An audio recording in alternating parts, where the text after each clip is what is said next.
Agile basically stores that stuff for us. But basically what we want is we want to be able to say, okay, here's the procedure, here's the test method, here's the validation, it's attached or linked over here. Here's the protocol, and here's the report, and here's the supplement, 1, 2, 3. And we want to be able to, so that way we can say, okay, yes, Mr. FDA auditor, here's the method we used to make this measurement, and here's how we tested it to make sure that it was valid, and here's the proof that it was valid, and here's the proof that the subsequent one that is a bigger envelope is valid, and the bigger one, and the bigger one. All that stuff is retrievable. Now, Agile does that for us. When I first got to Medtronic, we were using Documentum, which wasn't quite as user-friendly. What we did at J&J was we instituted 2 classes of documents, what we call test methods and test method work aids.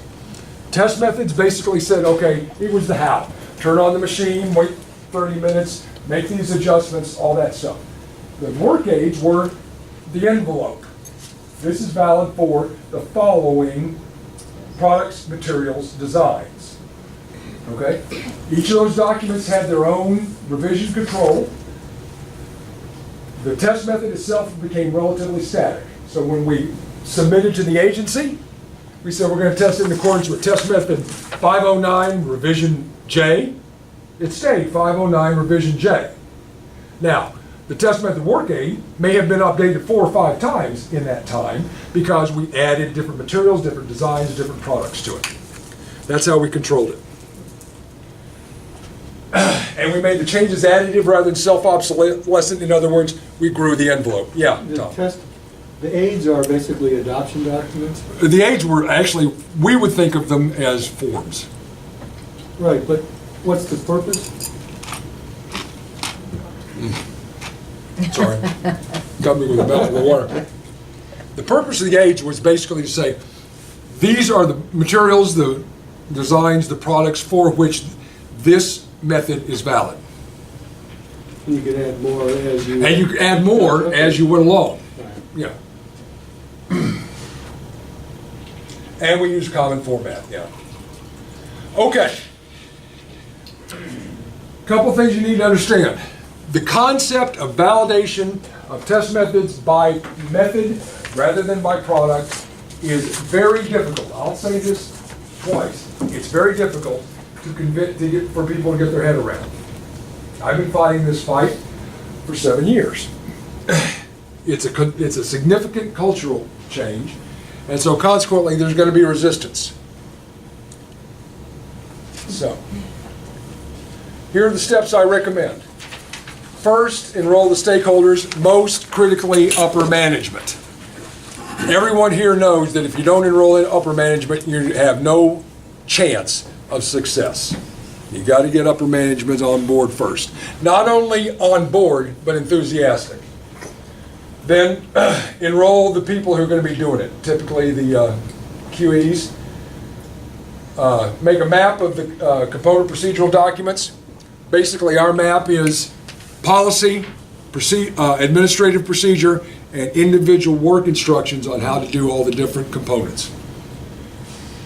And then implement the policy and work instructions, and make sure, in my mind, one thing that's important is make sure your first project is an easy success. So you can say, hey, see? This works. Hey, let's all go have a beer. Okay, and it becomes, and people will say, you know, I knew that was a good idea from the outset.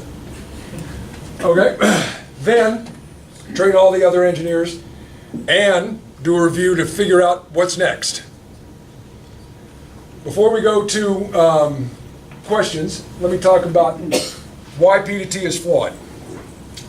We talked earlier about the fact that the overall variance is equal to the variance due to measurement and the variance due to manufacturing. All y'all have graduated from 6th grade. What does this look like that you learned in the 6th grade? Pythagorean theorem. Pythagorean theorem. Thank you very much. Okay, the sum of the squares of the length of the legs is equal to the square of the length of the hypotenuse. So, and the precision of tolerance is 6 standard deviations of whatever it is you're measuring over the tolerance range, right? Some people use 5.15 instead of 6, but that doesn't really matter for the purposes of this demonstration. So, Pythagorean theorem, got a right triangle.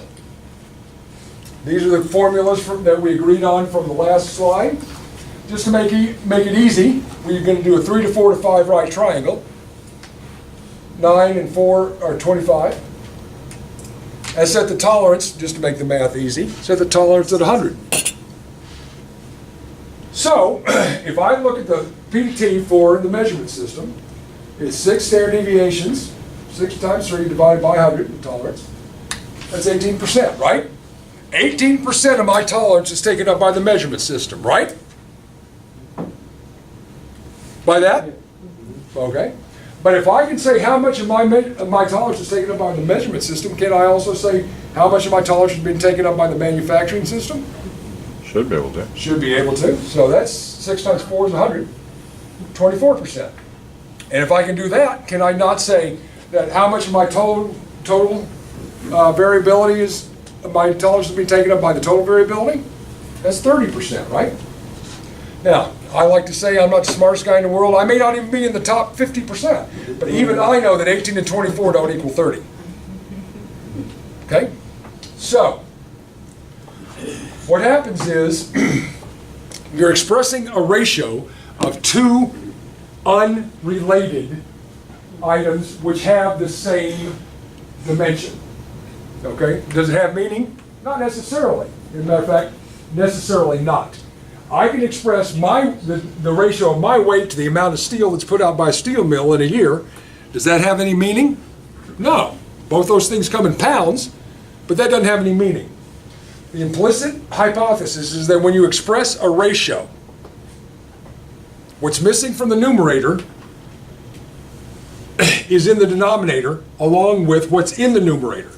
If I want to calculate the percentage of people in this room that identify as female, all I have to do is take the total number of people in this room total number of people in the room, and the total number of people in the room that identify as female, put the females over the total, and I get a ratio. All I'd have to do is add back everybody else to the numerator, and I get 1, right? That doesn't happen with P to T. No matter what you add to standard deviation that you calculate independently, you will not get tolerance. And tolerance is linear. Standard deviation is distributed to the chi-square distribution. It's not linear. That's the reason we have variance. Variance is linear, but it's not part of P to T. It is part, however, of the interclass correlation coefficient that Fisher recommends, or the percent of contribution out of Minitab. Okay, that's what P to T always overstates the effective measurement variability. Typically, what Wheeler says is, what he'll find measurement systems that'll express a P to T of 14 to 30%, but when he does a study where the product is representative of the variability, the total tolerance that he's examining, and he measures the measurement system as a percent of contribution, typically that value is somewhere between 2 and 3%. Okay? I highly recommend. So you're saying don't use the gauge R&R, the traditional. I'm saying use the gauge R&R. I'm sorry. Don't use the P to T. Measure of percent of tolerance consumed. Right. Right. And when we do that, which is what I think most of us do. Right. We generally look for single digits as a good number. Right. So would you have the same standard using this alternative? Say you're looking for single digits? Well, what I would recommend doing is, once you understand the variability that you get with overall variability, the additive repeatability and reproducibility. Oh, but by the way, before we get to that, everybody knows the difference between repeatability and reproducibility? Yeah, I was going to mention, you you blew through gauge R and R, so the assumption is everyone gets that, and then you Okay. jump right into this complex discussion. The way my very first quality manager, a long time ago, told me to remember this was, machines repeat, people reproduce. Okay, Okay. so reproducibility is the variability due to people, operators, and repeatability is the variability due to machines. But, Well, in answer so to your hang on. question, Before you answer my question, is it a valid assumption that everyone understands what a gauge R and R is? I mean, you've got a whole range of experience here. Give it 5. Give it 5 minutes. I'll tell you what, I'll be here after. If you want to talk about GR&R, one of my favorite subjects, come and talk to me. Okay? Okay. So, sorry to throw you off, Grant, but so we were saying, the alternative, are you still looking for a single digit as a good Well, study? basically, what Wheeler recommends is that when you look at percent contribution, he looks at a certain, he defines certain levels of contributions as a Class A, Class B, Class C, Class D measurement system. My experience is, it all depends on how your quality system is structured as to whether or not you can stand to use a good or not so good measurement system. For instance, we had a measurement system at the laser interferometer at Johnson & Johnson, which for the higher powers, because diopters is not a linear function either, we were getting values that was way bad. And a lot of variability. And I signed off on accepting the gauge. And the agency called me over and said, you signed off on this, accepting this gauge when it's a whole lot worse than you said you would accept. Why?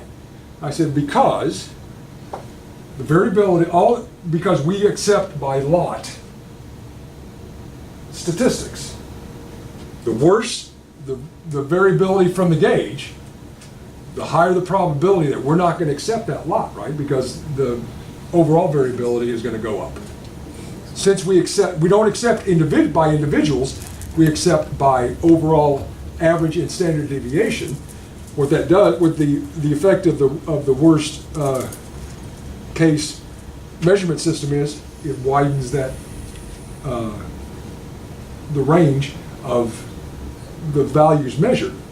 So It could also give you false positive. it could, but since we measured 30 units per lot, the probability is that for everyone that gives us a number that's in, that says it's in when it's out, we're going to have one that says it's out when it's in. And the sample size was large enough, and we accepted by lot rather than by individual. So the probability was that we were going to reject good lots, but not accept bad lots. So consequently, we, the company, incurred the risk. It was beta risk rather than alpha risk. Now, if you accept by individuals, that's a problem. My recommendation for that is guard banding. Okay? And if you ever get a chance, buy Wheeler's book, Evaluation of the Measurement Process. It's now in the 3rd edition, and he talks about what it takes to make a good guard band.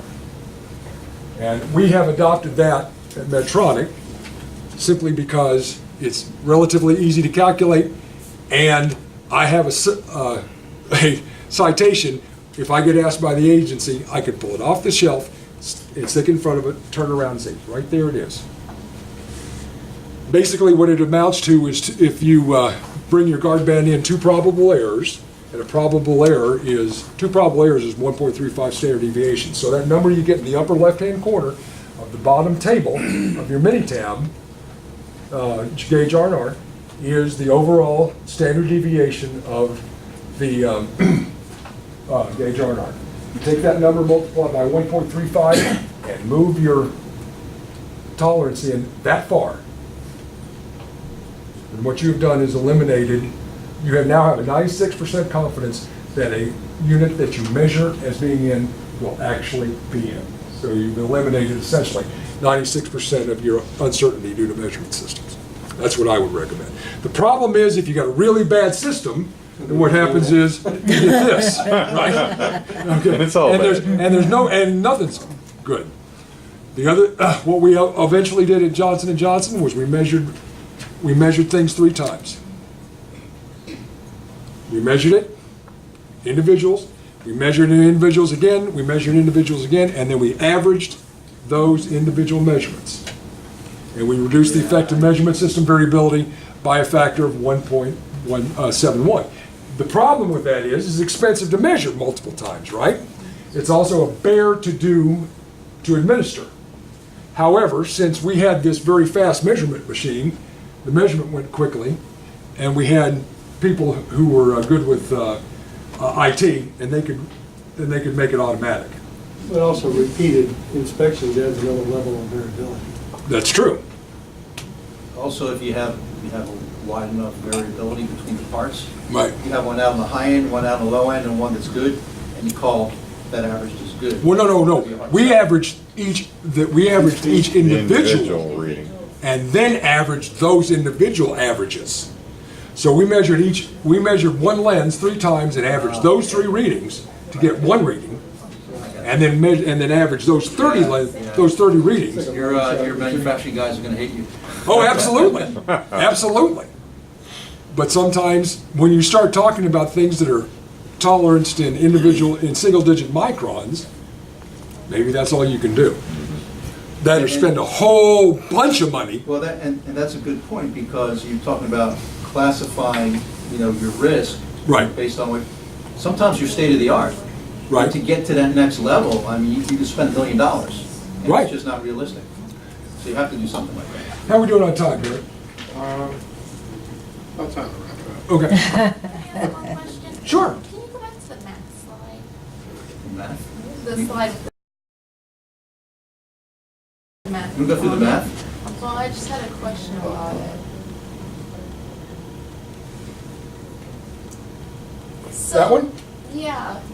So on here, why are you saying A plus B equals C? Because that's not the same as A squared plus B squared equals C squared. Because you're taking 3 plus 4 plus 5 essentially with an X, because 6 over Well, yeah, but 100 is 3 squared plus 4 squared is equal to 5 squared. Yeah. Right. But the definition of P to T is not, you don't use a square.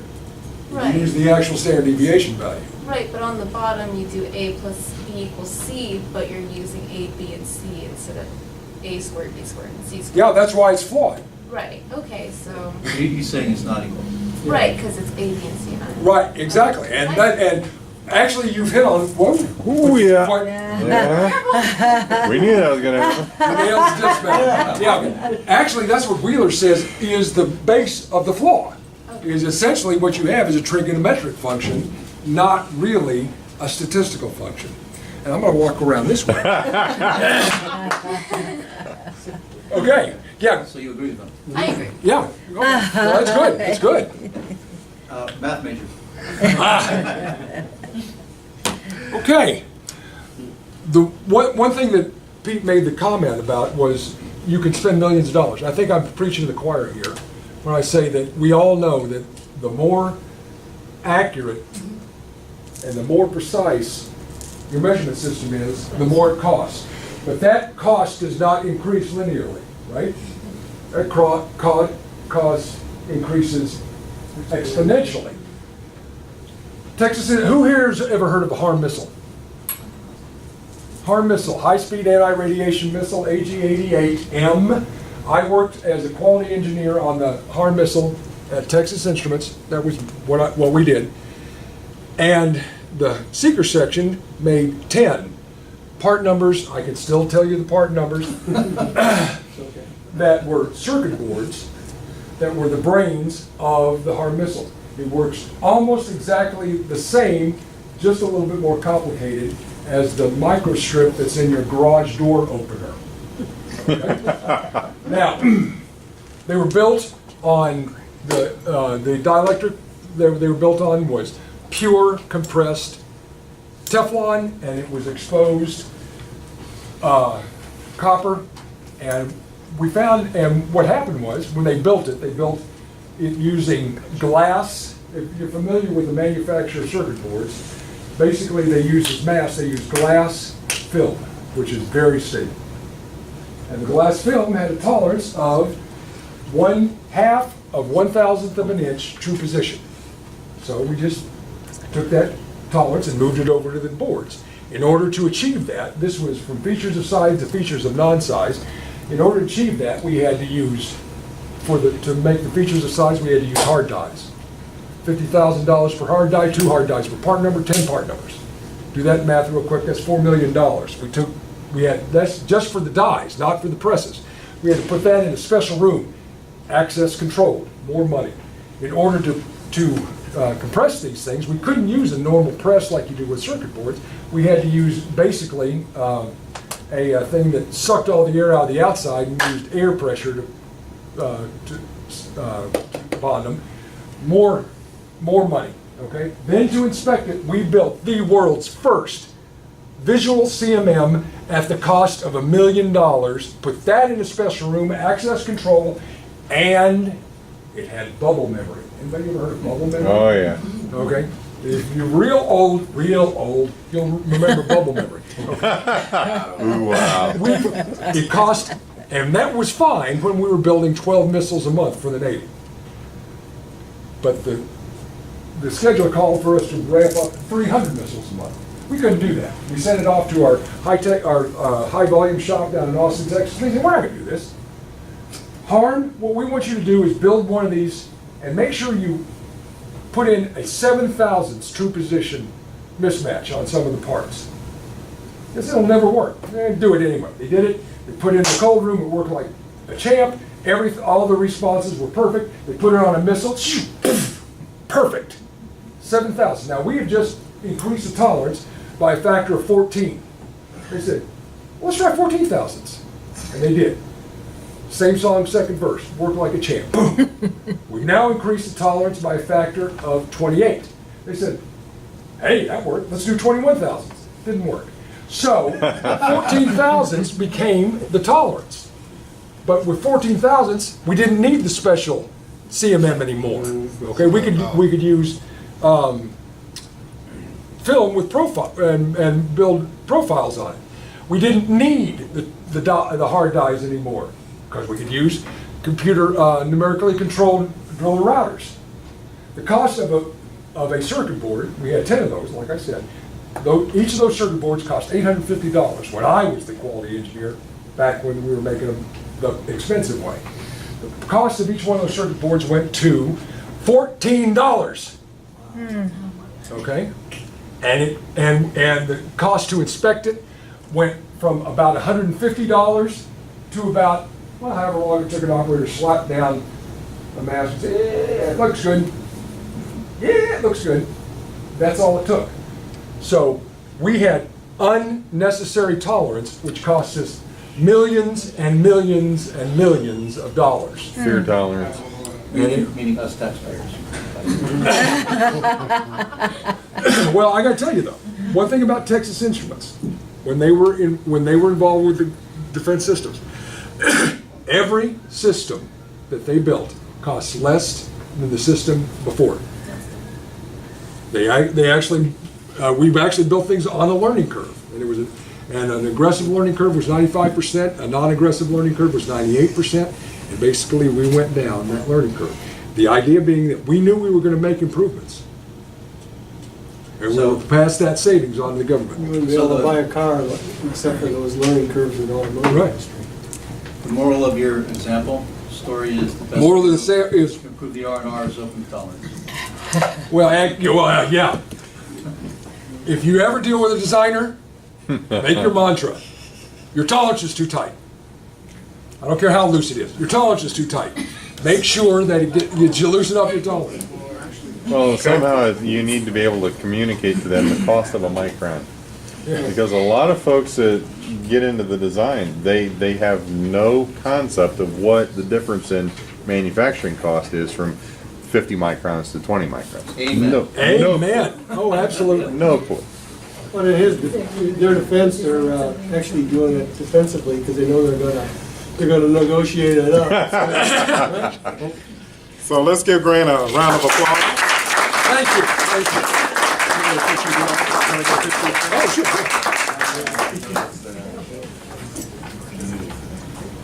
Isn't that supposed to be full? Yeah. Thank you very much. Come back to a meeting. Photo bomb. Thank you.